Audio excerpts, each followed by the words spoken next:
Jesus summoned the crowd again and said to them, "Hear me, all of you, and understand.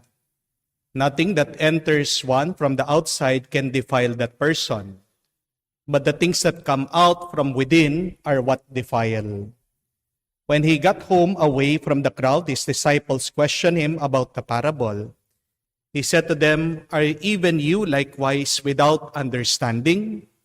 Do you not realize that everything that goes into a person from the outside cannot defile, since it enters not the heart but the stomach, and passes out in the latrine? But what comes out of the man, that is what defiles him. From within the man, from his heart, come every evil thoughts, unchastity, theft, murder, adultery, greed, malice, deceit, licentiousness, envy, blasphemy, arrogance, folly. All these evils come from within, and they defile." My dear friends, the good news of our salvation. Praise to you, Lord Jesus Christ.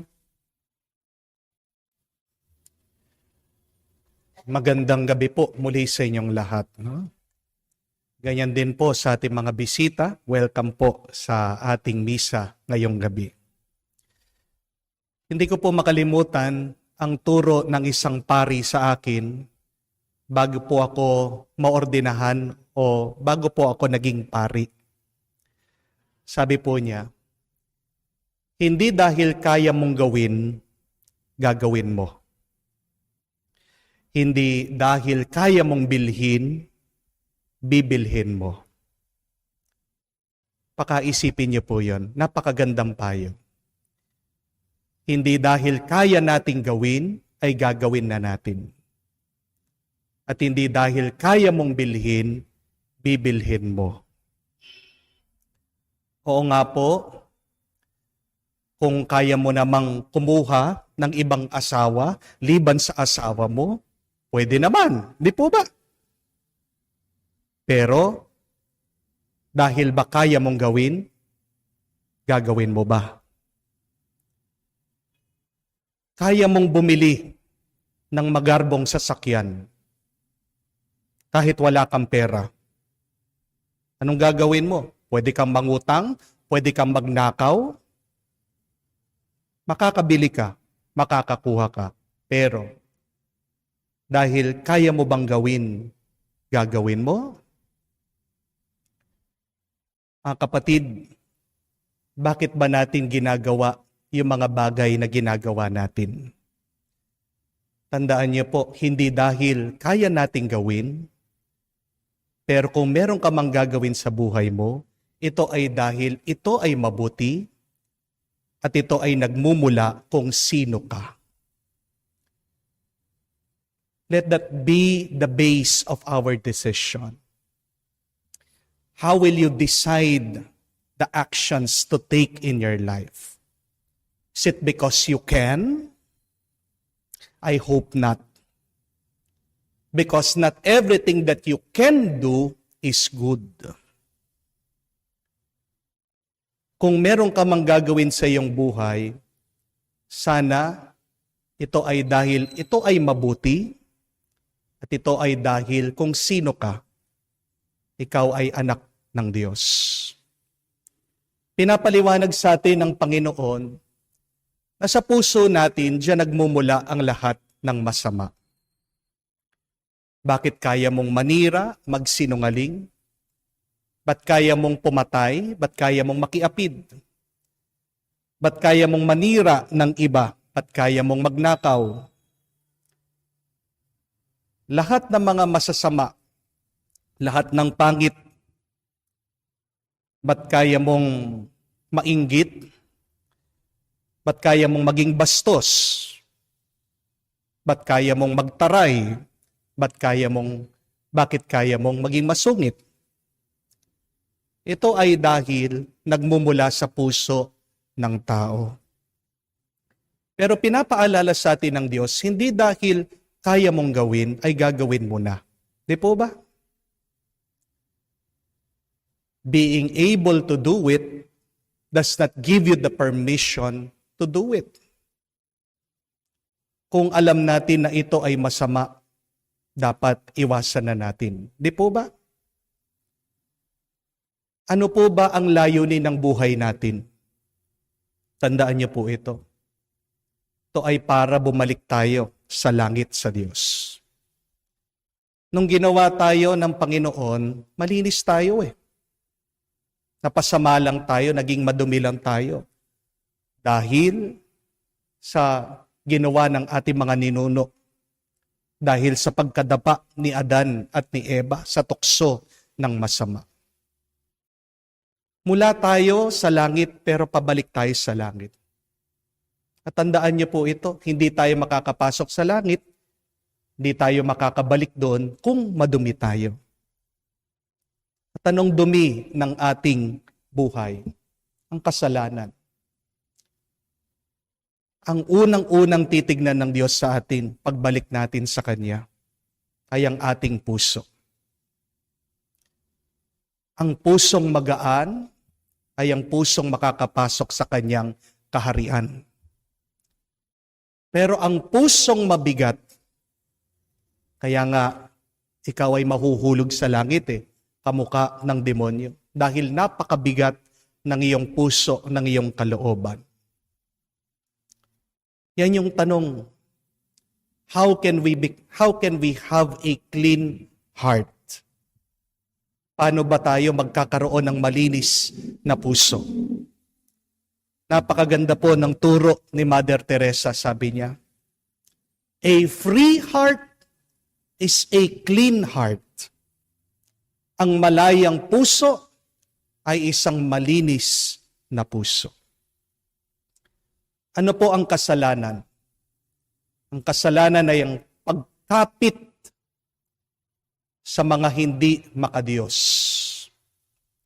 Sin is an inordinate attachment. Pero ang kabanalan ay yung ikaw ay nakabitaw at sinusuko mo ang iyong sarili sa Diyos. Kung bubuksan ng Diyos ang iyong puso, ano kaya ang kanyang makikita? Ano yung mga bagay na hanggang ngayon hindi natin mabita-bitawan? Meron bang galit dyan? Meron bang lungkot? Meron bang takot? Mga kapatid, hindi natin po kailangan ng mga bagay na yan sa ating pag-uwi at pagbalik sa langit. Ang masama, natututunan. Amen? Pero kung natutunan natin, pwede naman nating kalimutan. If you have learned bad habits, bad things in your life, you can unlearn them. Just learn to let it go. Pero wala tayong magagawa pag ang isang tao ayaw niyang bumitaw. Ang kapatid, wala naman talaga tayong ibang kailangan kung hindi ang Diyos. Amen? Nagkakasala tayo pag naniniwala tayo na may higit tayong kailangan kaysa sa Diyos. Ano yung mga bagay na nandyan sa iyong puso na hindi mo babita-bitawan? Alisin mo na yan. Dahil yan ang nakakalabo sa iyong paningin. Remember, my dear friends, that your heart is your mirror. Kung ano man ang itsura ng iyong puso, yan ang iyong makikita at mararanasan sa mundo. Pag madumi ang iyong puso, ano ang tingin mo sa mundo? Pangit. Napakahirap, napakabigat. Pero bumitaw ka. Alay mo lahat sa Diyos. Humingi ka ng grasya ng Diyos na maging malinis at maging malaya ka sa kasalanan. Pag transparent, pag malinaw ang puso mo, anong makikita mo? Makikita mo ang Diyos, makikita mo ang mundo at karanasan, napakaganda, napakabuti. At makakakita ka din ng mga himala at pagpapala ng Diyos sa buhay na ito. Nung tayo ay ginawa ng Diyos, tayo'y malinis, nadumihan lang tayo. Pero ano ang trabaho natin? Ano ang layunin natin? Naway sa ating paglalakbay, malinis tayo makabalik. Dalawa ang tulong sa atin para maging malaya, malinis tayo. Bumitaw. Surrender. All things to God, most especially surrender your sins to God. But secondly, ask the grace of God. Dahil ang Diyos lang ang makakapagbigay sa atin ng isang malinis na puso, isang bagong puso. Yan ang dasal ng Salmo, hindi po ba? Create in me, O God, a clean heart, a new heart. Gusto mo bang maging magaan ang buhay? Gusto mong maranasan muli ang tuwa at kapayapaan ng buhay? Mag-umpisa tayo sa isang malinis na puso. At yan ay malilinis lang sa tulong at grasya ng Diyos. Amen. Amen.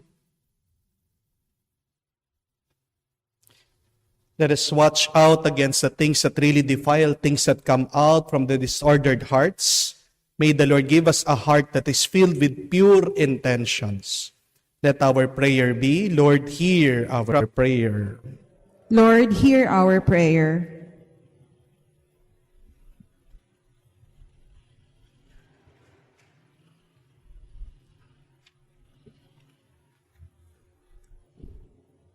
What comes from within us defile us.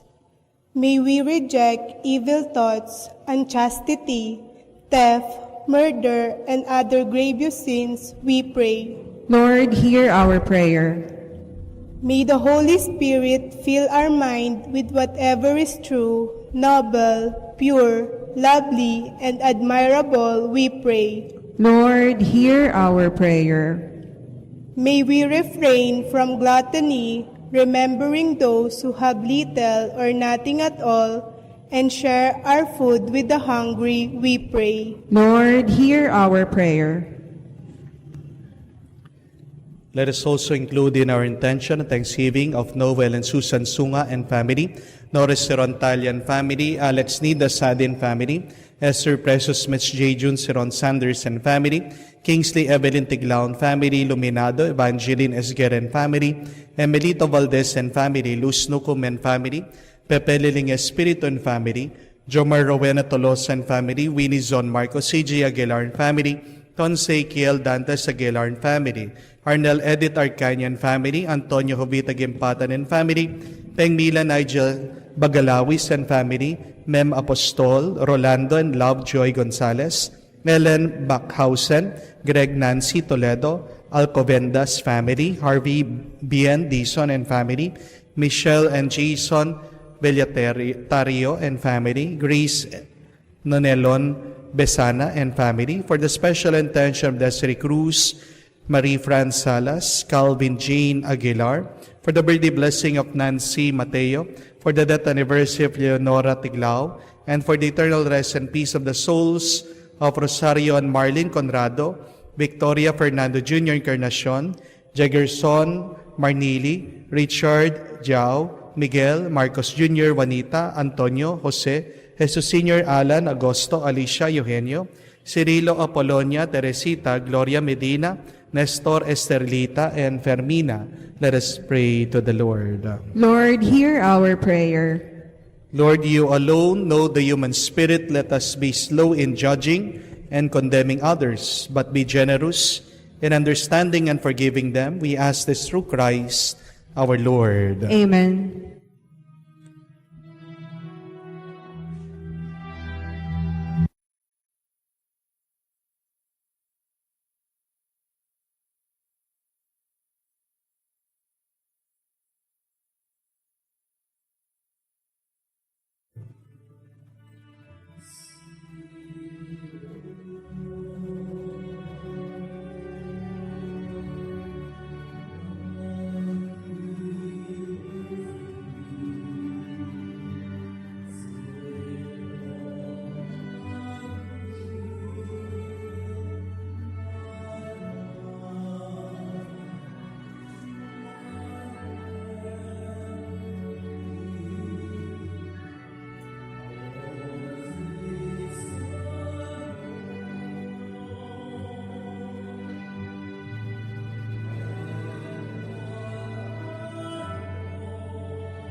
Pray now, my dear friends, that my sacrifice and yours may be acceptable to God, the Almighty Father. May the Lord accept the sacrifice at your hands for the praise and glory of his name, for our good and the good of all his holy church. O Lord, our God, who has established these created things to sustain us in our frailty, grant, we pray, that they may become for us now the sacrament of eternal life.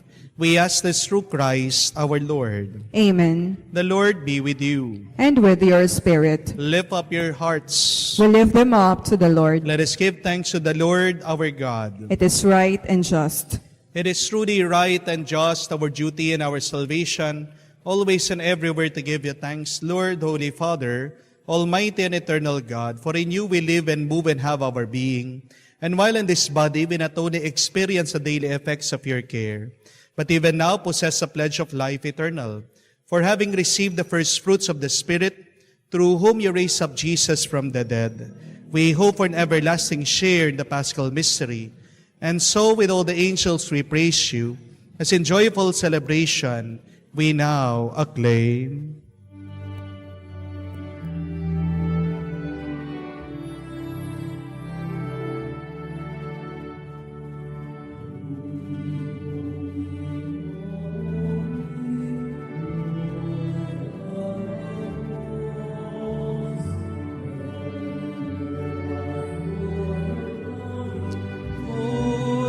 Your glory, Hosanna in the highest, Hosanna, highest.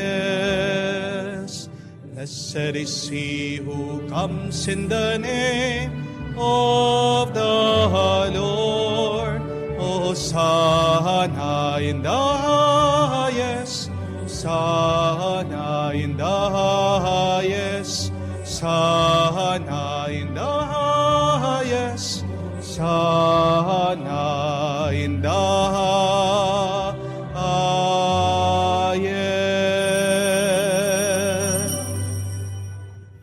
You are indeed holy, O Lord, the fount of all holiness. Make holy, therefore, these gifts, we pray, by sending down your Spirit upon them like the dewfall, so that they may become for us the body and blood of our Lord Jesus Christ. At the time when he was betrayed and entered willingly into his passion, he took bread and giving thanks, broke it, gave it to his disciples, saying, "Take this, all of you, and eat of it, for this is my body, which will be given up for you."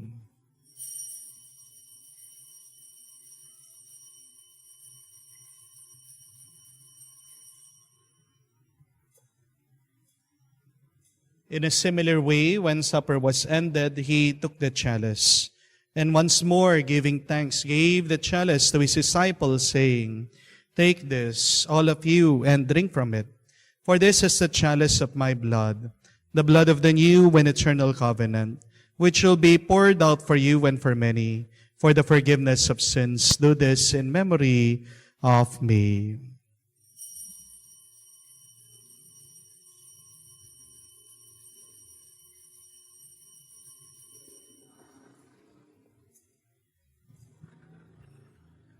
The mystery of faith.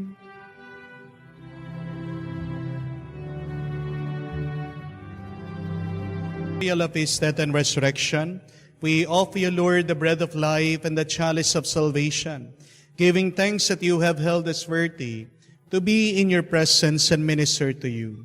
Humbly we pray that partaking of the body and blood of Christ, we may be gathered into one by the Holy Spirit. Remember, Lord, your church spread throughout the world. Bring her to the fullness of charity, together with Francis, our Pope, Laurentino, our Archbishop, and all the clergy. Remember also our brothers and sisters who have fallen asleep in the hope of the resurrection, and all who have died in your mercy. Welcome them into the light of your face. Have mercy on us all, we pray, that with the Blessed Virgin Mary, Mother of God, with Saint Joseph, her glorious spouse, with your blessed apostles and all the saints who have pleased you throughout the ages, we may merit to be co-heirs to eternal life, and may praise and glorify you through your Son, Jesus Christ. To him, with him, in him, O God, Almighty Father, in the unity of the Holy Spirit, all glory and honor is yours, forever and ever.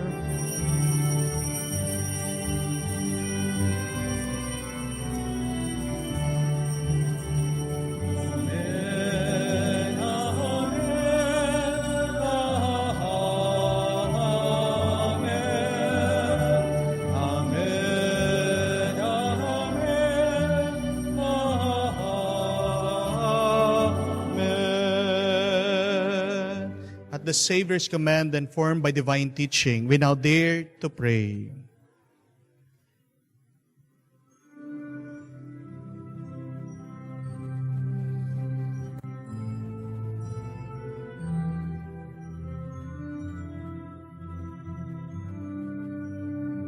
Deliver us from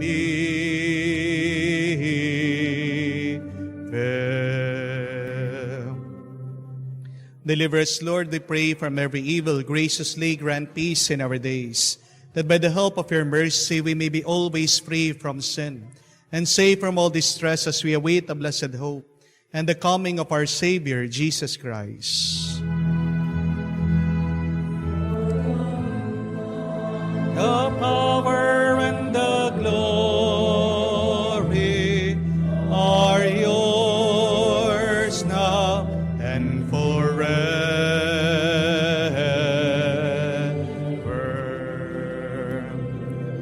Lord Jesus Christ said to your apostles, "Peace I leave you, my peace I give you. Look not on our sins, but on the faith of your church, and graciously grant her peace and unity in accordance with your will. For you who live and reign forever and ever. Amen. The peace of the Lord be with you always. And with your spirit. Let us offer each other the sign of peace. Peace be with you. Peace be with you. Peace be with you.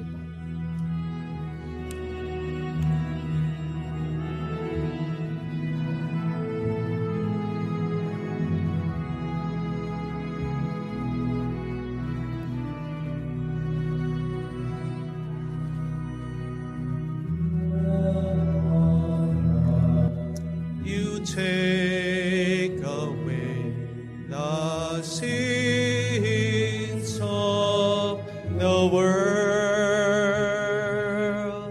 Have mercy, have mercy on us.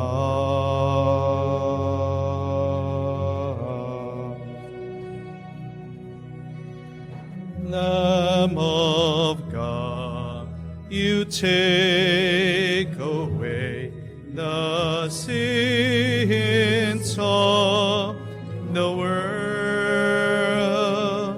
Have mercy, have mercy.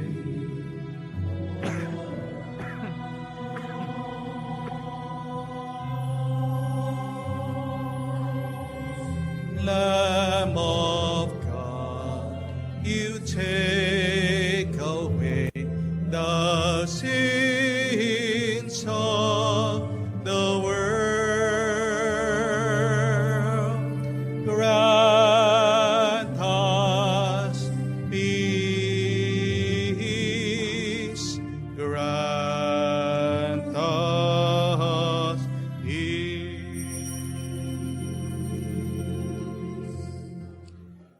My dear friends, behold our Lord and Savior Jesus Christ, our Lamb of God, the one who takes away the sins of the world.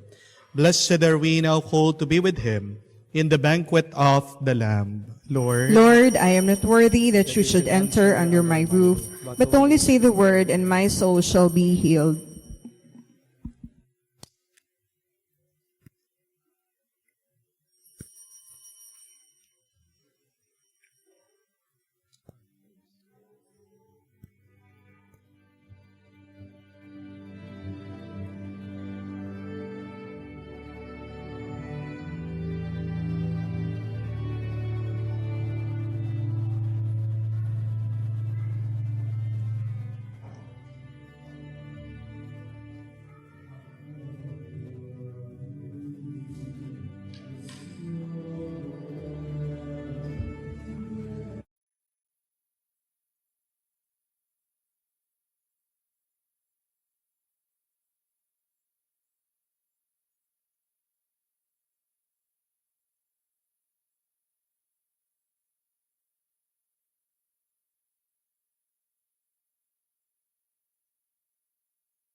Let us pray. O God, who have willed that we be partakers in the one bread and one chalice, grant us, we pray, so to live that made one in Christ, we may joyfully bear fruit for the salvation of the world. We ask this through Christ our Lord. Amen. The Lord be with you, And with your spirit. and may Almighty God bless you, the Father, the Son, and the Holy Spirit. Amen. The Mass has been offered. Let us now go in peace. Thanks be to God.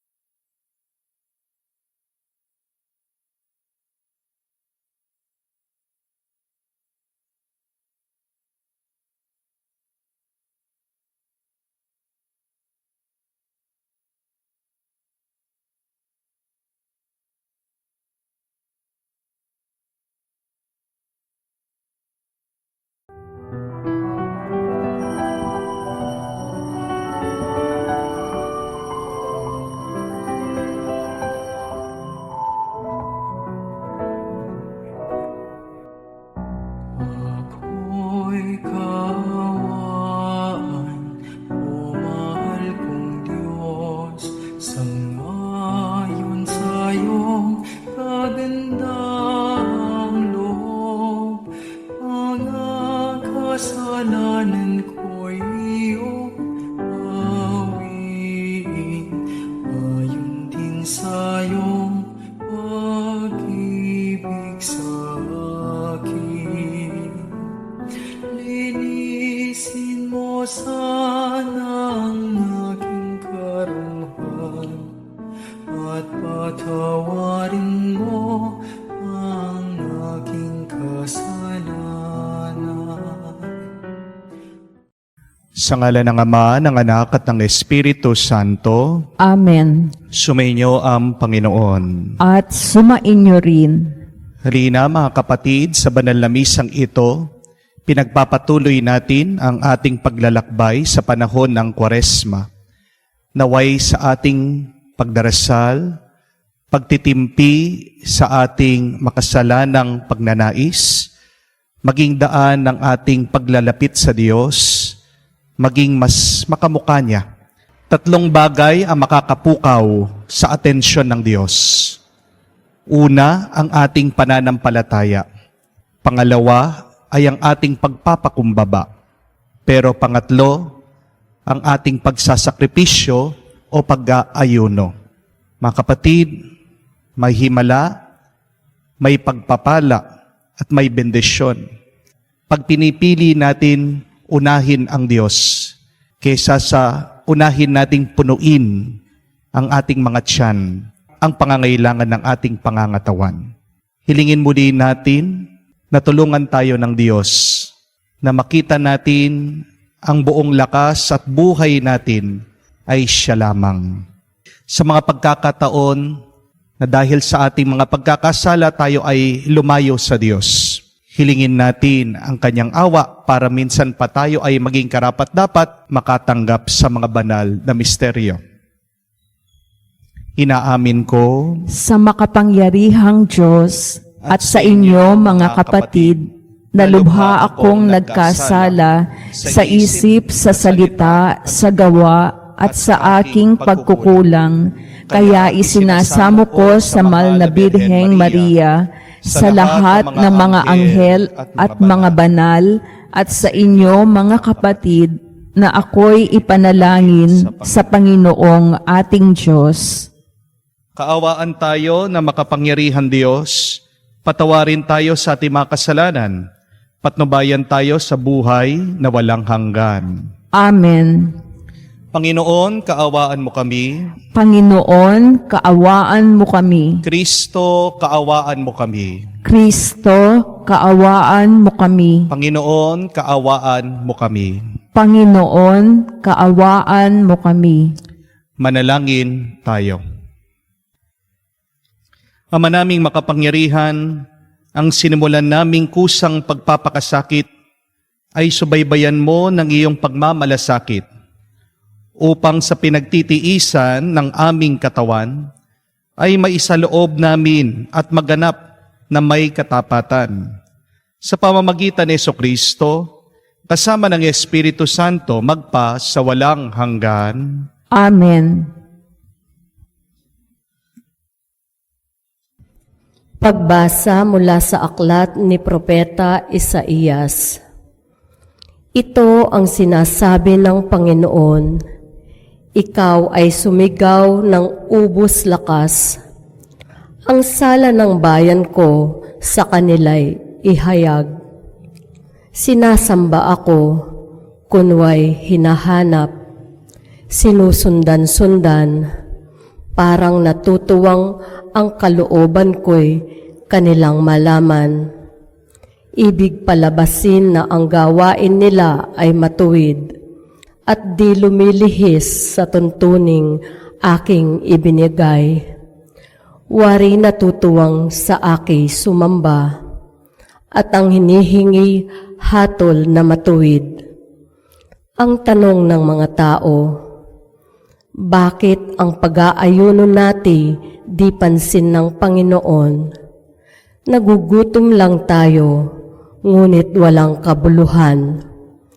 Ang sagot ng Panginoon, pansariling kapakanan pa rin ang pangunang layunin sa pag-aayuno, habang ang nag-aayuno'y patuloy na inaapi ang mahihirap. Ang pag-aayuno ninyo'y humahantong lamang sa alitan hanggang kayo-kayo'y nag-aaway-away.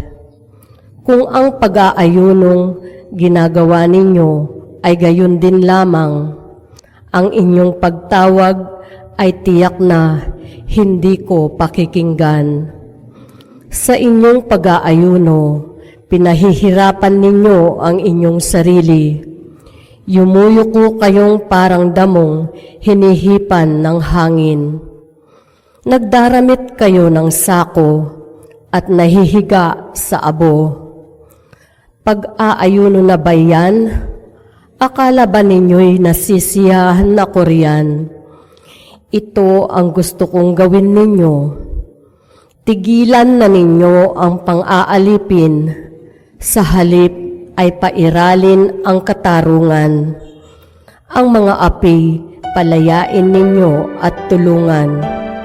Ang mga nagugutom ay inyong pakanin. Patuloyin sa inyong tahanan ang walang tirahan. Yaong mga tao na halos hubad na ay inyong paramtan.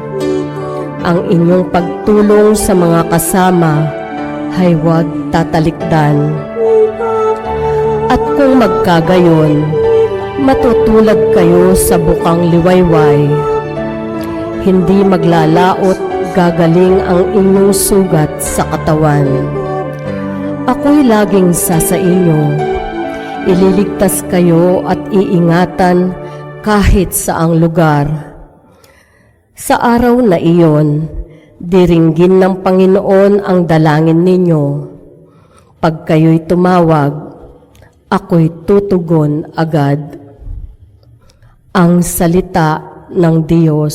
Salamat sa Diyos. Diyos ko, iyong tinatanggap, pakumbabat pusong tapat. Diyos ko, iyong tinatanggap, pakumbabat pusong tapat. Ako'y kaawaan, o mahal kong Diyos, sang-ayon sa iyong kagandahang loob. Mga kasalanan ko'y iyong pawiin, ayon din sa iyong pag-ibig sa akin. Hugasan mo sana ang aking karumhan, dalisayin mo ang aking kasalanan. Diyos ko, iyong tinatanggap, pakumbabat pusong tapat. Ang pagsalangsang ko ay kinikilala, laging nasa isip ko at alaala. Sa iyo lang ako nagkasalang tunay, at ang nagawa ko'y di mo nagustuhan. Diyos ko, iyong tinatanggap, pakumbabat, pusong tapat. Hindi mo na nais ang mga panghandog. Sa ahing sinunog, di ka nalulugod. Ang handog ko, O Diyos, na karapat-dapat, ay ang pakumbabat, pusong mapagtapat. Diyos ko, iyong tinatanggap, pakumbabat, pusong tapat.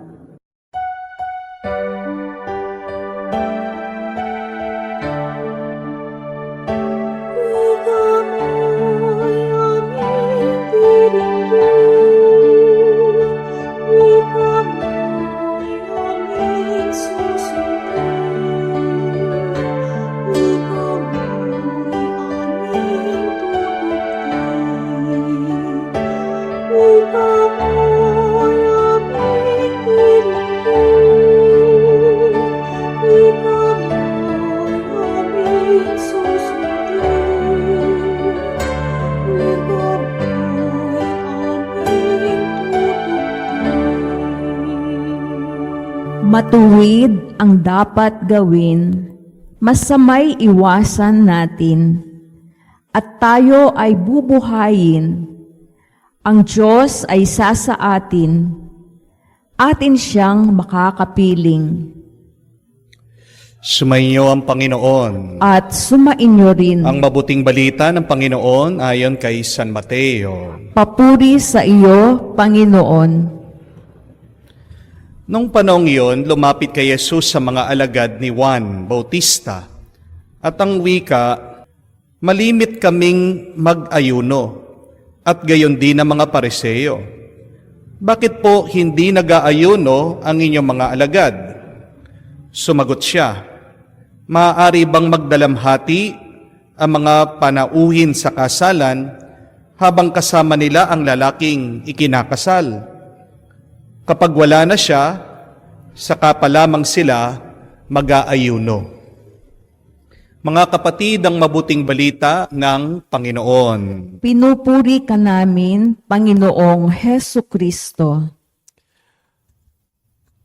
Magandang araw po muli sa inyong lahat. Noong ginawa tayo ng Diyos, binigyan niya tayo ng katawan. Para gumalaw ang katawan na ito, ano pong kailangan natin? Kailangan nating ng lakas, enerhiya. Pero ang tanong, paano ka magkakaroon ng lakas ng pangangatawan? Kailangan mo ng pagkain. Food is the source of the energy of this body. Kaya nga, pag gutom ka, ito'y isang senyales na nagkukulang ka na ng lakas. Natural lang po yan. Pag tayo ay nagugutom, kailangan nating kumain. Sa pagkain, yan ang magpapalakas sa atin. Kaya nga po, huwag niyong pagsisisihan pag kayo ay gumagastos para sa pagkain. Wala pong masama na inuuna mo ang pagkain. Amen? Ang masama, inuuna mo yung hindi naman talaga kailangan ng iyong pangangatawan. At marami po, isang kasalanan nila yan. Inuuna yung forma kahit na gutom sila. Inuuna yung bisyo kahit na nanghihina na sila. Inuuna yung lakwatsa para makita lang, mapagmalaki na sila'y nakabakasyon. Pero kung meron tayong isang priority, ay yung pagkain dahil kailangan niya ng iyong pangangatawan. Pero yan po ang tanong. Kung kailangan ng katawan natin ang pagkain para tayo'y lumakas, bakit tayo inaanyayahan na mag-ayuno o magpakagutom? Sa Biblia, nag-aayuno po ang mga tao dahil sa dalawang dahilan. Una, para po sa pagdarasal ay mabigyan mo ng mas malalim na pansin ang Diyos. Tingnan niyo po, pag busog kayo, di ba inaantok kayo? Kapag walang laman, medyo mas alisto ka, mas magaan ang iyong pangangatawan. Kapag nag-aayuno tayo, inaalis po natin ang balakid para maranasan natin lalo ang Diyos sa ating buhay. Pero pangalawang dahilan, bakit nag-aayuno ang mga tao sa Biblia? Ito po ay tanda ng kalungkutan at pagsisisi. Di ba pag namatayan ka, hindi ka makakain? O kaya pag iniwan ka ng asawa mo o ng boyfriend mo, kahit na masarap ang pagkain sa harapan mo, wala kang ganang kumain. Kapag nagkasala tayo, tandaan natin na namamatay paunti-unti ang ating kaluluwa. Kapag gumagawa tayo ng pagkakamali, tayo ay lumalayo sa Diyos na pinagmumulan ng ating buhay at ng lakas. Di ba isang dahilan ito para maging malungkot tayo? Pero kung nahulog ka na sa tukso at nagpapatuloy ka sa pagkakasala, tapos kain ka pa rin ng kain, anong ibig sabihin nito? Na hindi ka apektado, na masaya ka pa rin, na malayo ka sa Diyos. Kaya nga napakahalaga ng pag-iwas natin sa pagkain dahil ito ay nagiging tanda ng ating pagsisisi at pagiging malungkot sa ating mga nagagawang pagkakasala sa Diyos at sa ating mga kapwa. At utos din po ito ng ating Panginoon na tayo ay mag-ayuno. Sabi nga niya, hindi makakapag-ayuno kapag kasama mo ang lalaking kinakasal. Anong ibig sabihin niya doon? Na pag wala na ang ating Panginoon, tayo pa rin ay ine-expect, inaasahan na magsakripisyo at mag-ayuno. The question is not about if we should fast, but the question is when should we fast? Alam po natin na ang pag-aayuno ay kasama sa 3 utos at gawain sa panahon ng Kwaresma. Ang tawag po natin dyan ay the 3 pillars of Lent. Ano ang 3 gawain sa panahon ng Kwaresma? Ang pagdarasal, ang pagkakawanggawa, at pag-aayuno. We pray, we give alms, and we fast so that we can become closer to God. At alam po natin, sa 3 utos na ito, ang pinakamahirap gawin ay ang pag-aayuno. Hindi po ba? Bakit napakahirap ang mag-fasting? Well, una po, dahil natural sa atin ang kumain. Binigyan tayo ng katawan ng Diyos, kailangan natin palakasin ang katawan na ito. Hindi mo dapat pabayaan ang pinagkaloob na katawan at buhay ng Diyos sa iyo. Kapag hindi ka kumain, mamamatay ka. Amen? Pero pangalawa, mahirap mag-fasting, mag-ayuno. Kasi naging ugali na natin, naging parte na ng ating kultura, ng ating buhay, ang pagkain. Eating has become our lifestyle. Hilig po natin ang kumain. Lalong-lalo na po kung kayo ay pupunta dito sa Pampanga, the culinary capital of the Philippines. Ang hirap pong mag-diet dahil kahit saan ka tumingin, merong masarap na pagkainan. At kung wala naman pong pagkainan, marami pong mababait na tao dito sa Pampanga na magpapakain sa inyo. Marunong at masarap pong magluto ang mga Kapampangan. Hindi lang po yun. Mababait po ang mga Kapampangan. Kahit na hindi po kayo kakilala, papapasukin po kayo sa kanilang mga tahanan.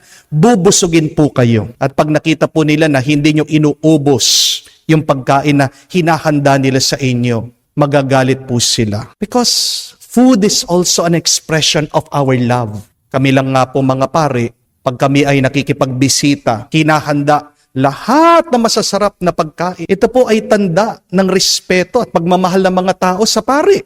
Bilang isang representante ng Panginoon, binibigay lahat ng pinakamalalaking sugpo, pinakamasarap na parte ng lechon, pinapakain ng sisig, crispy pata. Kaya alam niyo po, kami mga pari dito sa Pampanga, maaga kaming namamatay.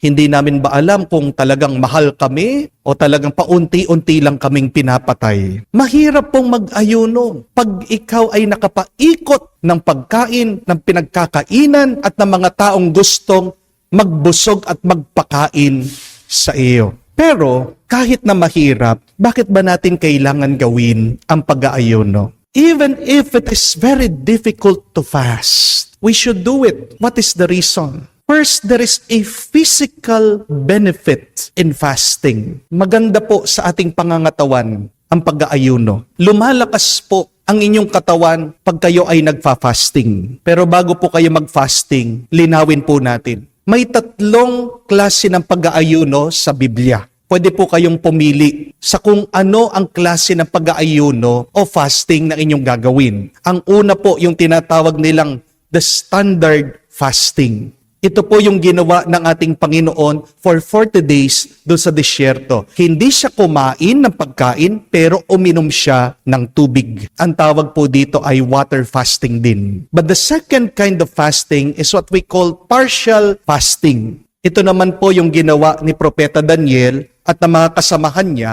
nung sila ay sinusubukan ng hari.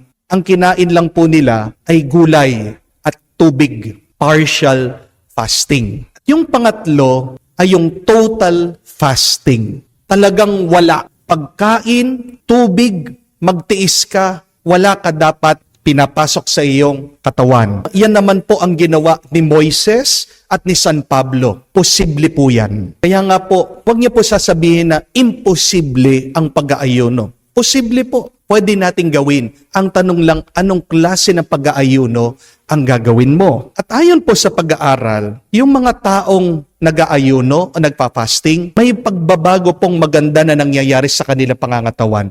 Bumababa po ang kanilang cholesterol. Nawawala po yung kanilang mataas na uric acid. Bumababa po ang kanilang presyon. Nagno-normalize po ang kanilang blood sugar. At meron din pong instances na kung saan may taong may cancer, gumaling sa kanyang cancer. Kaya po sikat na sikat ngayon yung tinatawag nilang intermittent fasting. So physically, fasting can help you. Malaking tulong po sa inyong overall health. Gagaling kayo sa inyong mga sakit kung kayo po ay mag-aayuno. May napakaganda pong eksperimento ginawa po nila, isang pag-aaral sa Brown University sa ibang bansa. Kumuha po sila ng 2 daga. Yung isang daga, palaging pinapakain po ng kinakain natin. Mga dilata, processed food, araw-araw pinapakain, 3 times, full meal, meron pa pong mga merienda in between. Yung pangalawang daga, pinagfa-fasting. Puro natural pong pagkain ang pinapakain sa kanya.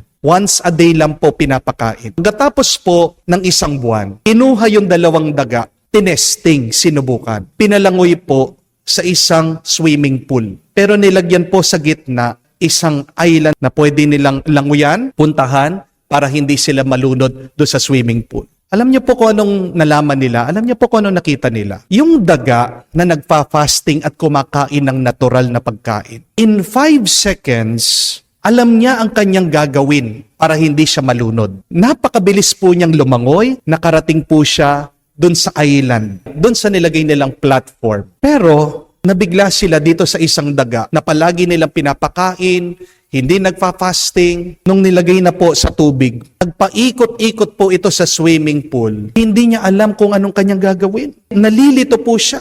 Naguguluhan siya. At ano po ang nakita nila dito? Na dahil sa kanyang palaging pagkain, lalong-lalo na po, tumaas yung kanyang sugar. Naka-apekto po ito, hindi lang sa kanyang pangangatawan, kung hindi sa kanyang kaisipan. Pag-isipan niyo po yun. Yung iyong pagkabusog, yung iyong palaging pagkain, hindi yan nakakatulong sa iyo. Nakakasira sa ating kaisipan ang sobrang kabusugan. Tinatanong ang ating Panginoon sa Ebanghelyo, bakit hindi kayo palaging nag-aayuno? Nag-aayuno naman ang Panginoon at ang kanyang mga alagad. Hindi lang palagi nakamuka ng gusto ng mga Pariseo. So it is good to fast. It has a physical benefit for our bodies, most especially for your mind. Kung kayo po ay naguguluhan, nalilito, meron kang problema, naghahanap ka ng sagot, bakit hindi nyo po subukan? Ang mag-ayuno, mag-fast, wag muna kayong kakain ng mga matataba, lalong-lalo na nakakataas ng inyong sugar. At dagdagan nyo ang inyong pag-aayuno sa pagdarasal. Makikita nyo po magkakaroon ng milagro sa inyong buhay. Kung merong epekto sa ating pag-iisip, ang sobrang kabusugan, meron din pong epekto ito sa ating kaluluwa, sa ating kalooban. Kaya nga ang tao, magulo ang kanyang isip, ang kanyang puso, nagpapatuloy sa pagkakasala. Bakit? Busog na sa mga material na bagay dito sa mundo. Sa pamamagitan po ng pag-aayuno, inaalis natin ang balakid para tayo ay maging mas malapit sa Diyos. Kung ang sobrang kabusugan ay may epekto sa ating kaisipan, hindi mo alam kung saan ka pupunta. Ganon din ang epekto sa kaluluwa ng tao. Pag sobra na siyang busog sa mga bagay ng mundong ito, hindi niya alam kung paano siya lalapit sa Diyos. Malilito siya, maliligaw din siya ng daan at hindi siya makakauwi sa langit. Maaaring ang iba, sasabihin po nila, Father, Mahirap na kami. Wala kaming pera, marami kaming utang, di na nga kami makakain. Magfa-fasting pa ba kami? Ang sagot po dyan, merong ibang pag-aayuno na hinahanap ang Diyos sa atin. Oo, hindi ka na kumakain, pero ano sinasabi ng unang pagbasa? Tingnan nyo ang inyong pag-uugali. Ano ang pag-aayuno na hinahanap ng Diyos? Ang pagbabago ng ating pag-uugali. Ang gustong makita ng Diyos sa atin ay isang pagkatao puno ng hustisya, puno ng malasakit sa mga nahihirapan. Kahit na nahihirapan ka, mabait ka, matulungin ka, hindi ka nanloloko ng tao. Yan ang pag-aayuno na hinahanap ng Diyos. At tandaan niyo po, pag ikaw ay nagdarasal at nag-aayuno, ikaw ay makakagawa ng milagro sa iyong buhay. Hindi ko po alam kung naalala niyo yung kwento tungkol sa ating Panginoon. Dumating ang kanyang mga alagad. Nagpapatulong sa kanya, Panginoon, pinapaalis namin ang isang masamang espiritu na sumanib sa isang tao. Kahit na anong gawin namin, ayaw umalis.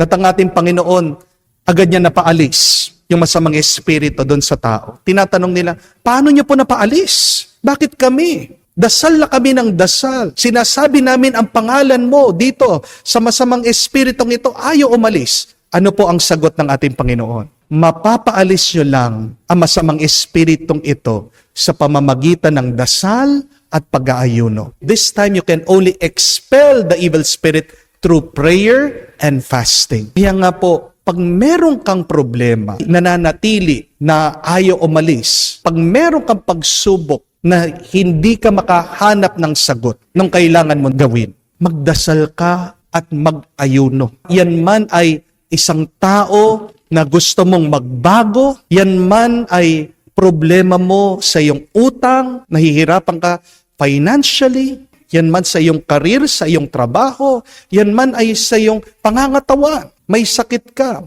yan man ay paghihirap, may problema sa inyong pamilya, sa inyong relasyon.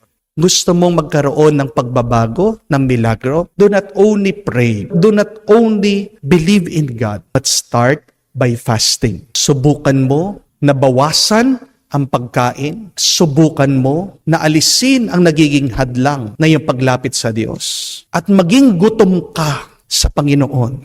That is what true fasting is. Ginugutom mo ang iyong katawan dahil sinasabi mo, Panginoon, ikaw lang ang magbubusog sa akin. Ano ang totoong pag-aayuno? Ito ay gutom sa pagtupad sa kagustuhan ng Diyos. Ang pag-aayuno ay pagiging gutom dahil gusto mong maranasan ang Diyos. Tandaan niyo po ito. Pag ginugutom mo ang sarili mo dahil gusto mong makasama ang Diyos at gusto mong gawin ang kanyang kagustuhan, yan ang napapansin ng Diyos dito sa mundo. You attract God's attention when you fast, when you hunger for Him, when you hunger to do His will. Wala pong masama sa pagkain. Ang masama ay yung pagkain na lang ang iyong hinahanap. Wala pong masama sa pagkakaroon ng kayamanan dito sa mundo. Ang masama ay pag nakakalimutan mo na mas mahalaga ang Diyos kaysa sa mga kayamanan ng mundong ito. Ito po yung ating ipagdasal, mga kapatid. Sabihin natin, Panginoon, tulungan mo akong magutom para sa iyo. Dahil alam ko, sa iyo lamang magkakaroon ng milagro at pagpapala sa aking buhay. Amen. Tumayo po tayo. Sa pamamagitan ng pag-aayuno, binibigyan natin ang Diyos ng puwang sa ating buhay. Hinihiling natin sa Panginoon ang palakasin tayo sa pagpapakasakit upang matatag nating maituon ang ating mga isip at puso sa Kanya. Ating sabihin, Panginoon, dinggin mo kami. Panginoon, dinggin mo kami. Bilang mga alagad ni Kristo, tayo naway makasunod sa mga utos ng ating Ama sa langit. Manalangin tayo sa Panginoon. Panginoon, dinggin mo kami. Ang bayan ng Diyos naway magtiyaga sa kanilang mga pagsasakripisyo ngayong Kwaresma. Manalangin tayo sa Panginoon. Panginoon, dinggin mo kami. ang ating mga pagtitimpi at pagpipigil sa sarili alang-alang sa Panginoon, naway matumbasan ng kaligayahan sa piling niya. Manalangin tayo sa Panginoon. Panginoon, dinggin mo kami. Sa katahimikan po ng ating puso, buksan din natin at sabihin sa Diyos ang ating mga personal na pangangailangan. Ama naming nasa langit, pagkaloob mo sa amin ng lakas upang mailaan namin ang aming mga sarili na namumuhay ayon sa Espiritong mananahan sa amin, na siyang lulupig sa aming mga kahinaan upang lubos kaming makabahagi sa muling pagkabuhay ng Panginoong Hesukristo. Amen.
Manalangin kayo mga kapatid para ang ating mga paghahain ay kalugdan ng Diyos amang makapangyarihan. Tanggapin nawa ng Panginoon itong paghahain sa iyong mga kamay sa kapurihan niya at karangalan sa ating kapakinabangan at sa buong sambayanan niyang banal.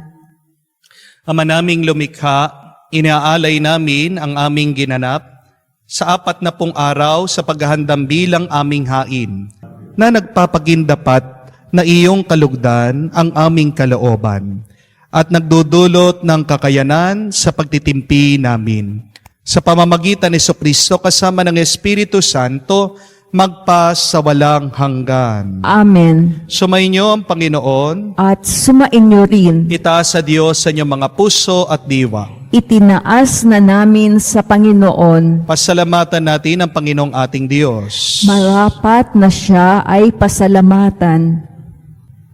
Ama naming makapangyarihan, tunay nga marapat na ikaw ang aming pasalamatan sa pamamagitan ni Jesucristo na aming Panginoon. Minarapat mong pagtitiis para sa naghihirap ay maging tagapagpahiwatig ng pasasalamat na aming inihahain ngayon sa iyong hapag. Ang iyong anak ay uliran tagapagbigay ng pagsasaluhan sa mga nagugutom at mga nauuhaw.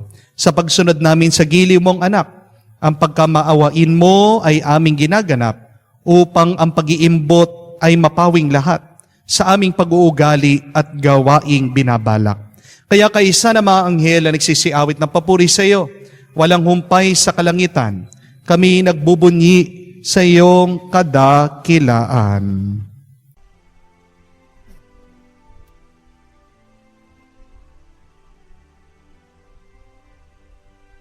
Santo, Santo, Panginoong Diyos ng mga hukbo, napupuno ang langit.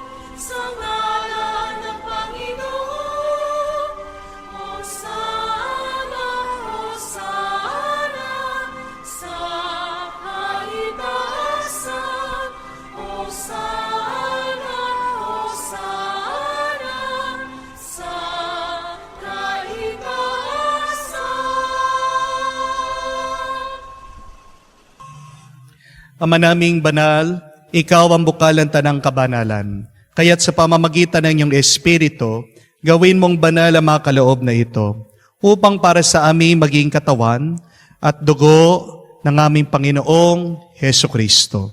Bago niya pinagtiis ang kusang loob na maging handog, hinawakan niyang tinapay, pinasalamatan kanya. Pinaghati-hati niya yon, inabot sa kanya malagad at sinabi, "Tanggapin ninyong lahat ito at kanin. Ito ang aking katawan, na ihahandog para sa inyo."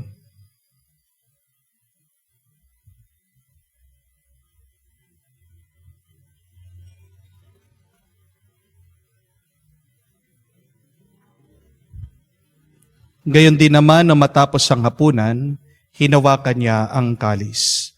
Muli kanyang pinasalamatan. Inabot niya ang kalis sa kanya malagad at sinabi, "Tanggapin ninyong lahat ito at inumin. Ito ang aking kalis ng aking dugo, ang bago at walang hanggan tipan, ng aking dugo na binubuhos para sa inyo at para sa lahat, sa pagpapatawad ng mga kasalanan. Gawin ninyo ito sa pag-alaala sa akin."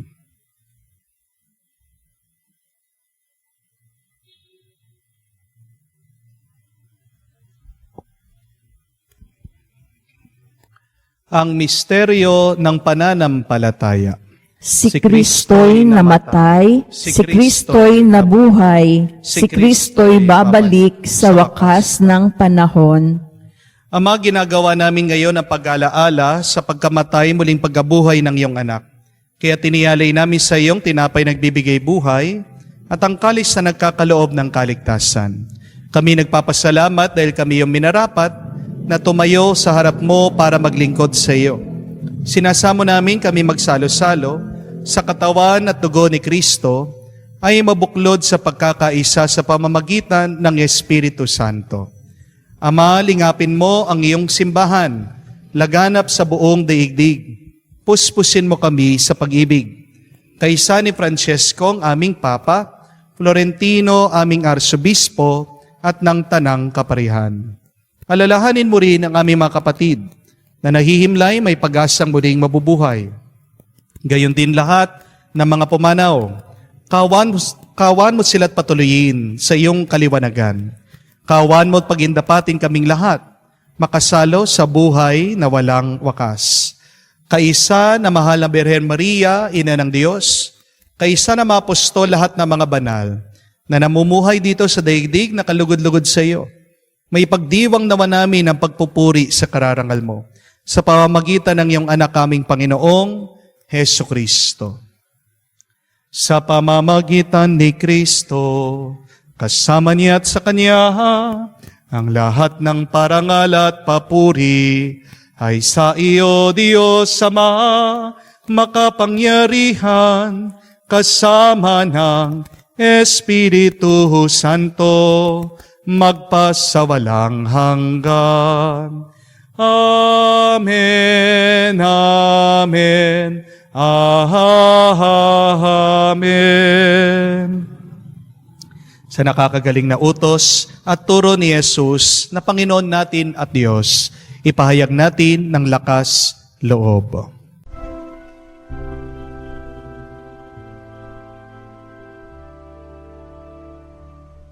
Ama namin, sumasalangit ka, sambahin ang ngalan mo, mapasa angin ang kaharian mo, sundin ang loob mo dito sa lupa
Hinihiling namin kami adya sa lahat ng masama, pagkalooban ng kapayapaan araw-araw, iligtas sa kasalanan, ilayo sa lahat ng kapahamakan, samantalang aming pinanabikan ang dakilang araw ng pagpapahayag ng tagapagligtas naming si Heso Kristo. Sapagkat iyo ang kaharian at ang kapangyarihan at ang kapurihan magpakailanman. Amen.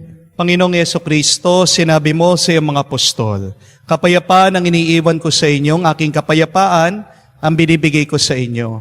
Tunghayan mo ang aming pananampalataya, huwag ang aming pagkakasala. Pagkalooban mo kami ng kapayapaan at pagkakaisa, ayon sa iyong kalooban. Kasama ng Espiritu Santo, magpa sa walang hanggan. Amen. Kapayapaan ng Panginoon ay laging sumainyo. At sumainyo rin. Magbigayan po tayo ng kapayapaan sa bawat isa. Peace be with you po. Kapayapaan po sa inyong lahat. Kordero ng Diyos, Na nag-aalis ng mga kasalanan ng sanlibutan, maawa ka sa amin. Kordero ng Diyos na nag-aalis ng mga kasalanan ng sanlibutan, maawa ka sa amin.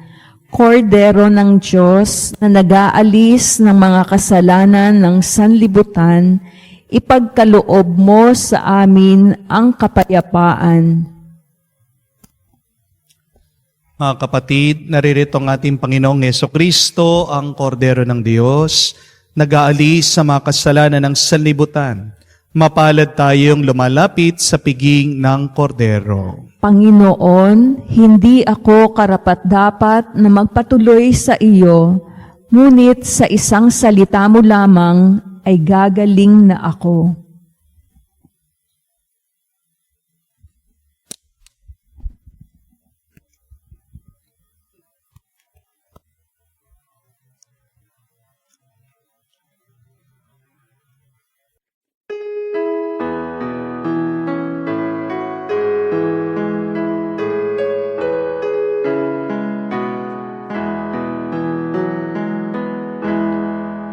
Tinanggap ko ang buhay na Diyos, puso ko ay nakalaha.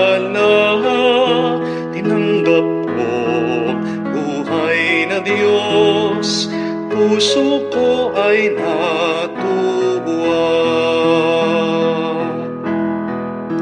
Tinapay siya ng buhay, hinati at binigay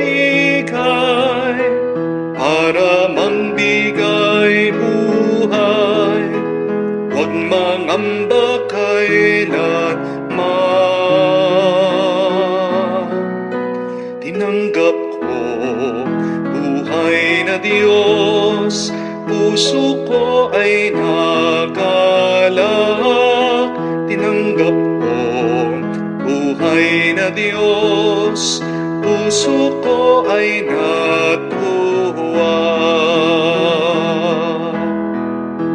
Siya'y daan ng buhay, inasangka ng Ama, umuwi ka sa Kanya, makaisa sa piling niya.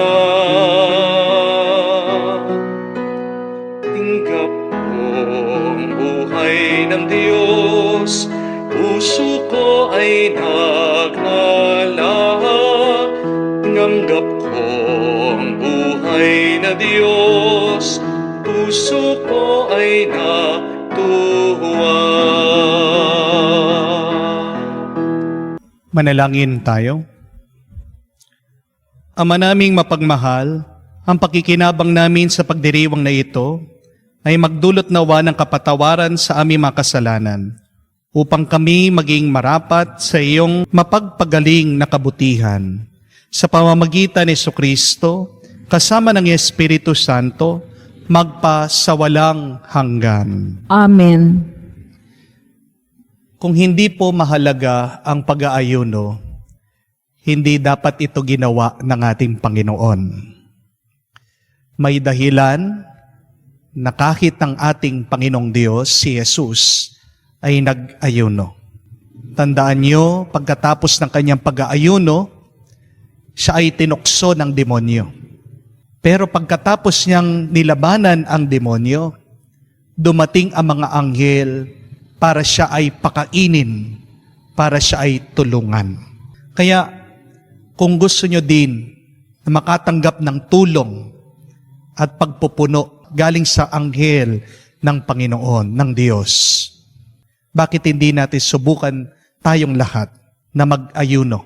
Kahit bawat Biyernes, tayo po ay umiwas sa karne, sacrifice one meal within the day. At hintayin niyo po ang pagpapala na darating na galing sa Diyos. So if you want a breakthrough in your life, try fasting. If you want to receive a miracle in your life, do not only pray, do not only trust God, but show your love through your fasting and sacrifice. Sumayin niyo po ang Panginoon At sumain niyo rin. at kayo ay basbasan ng Diyos sa makapangyarihan sa lahat sa ngalan ng Ama, ng Anak, ng Espiritu Santo. Amen. Ang ating misa ay natapos na. Pumayo kayo sa kapayapaan ni Kristo. Salamat sa Diyos.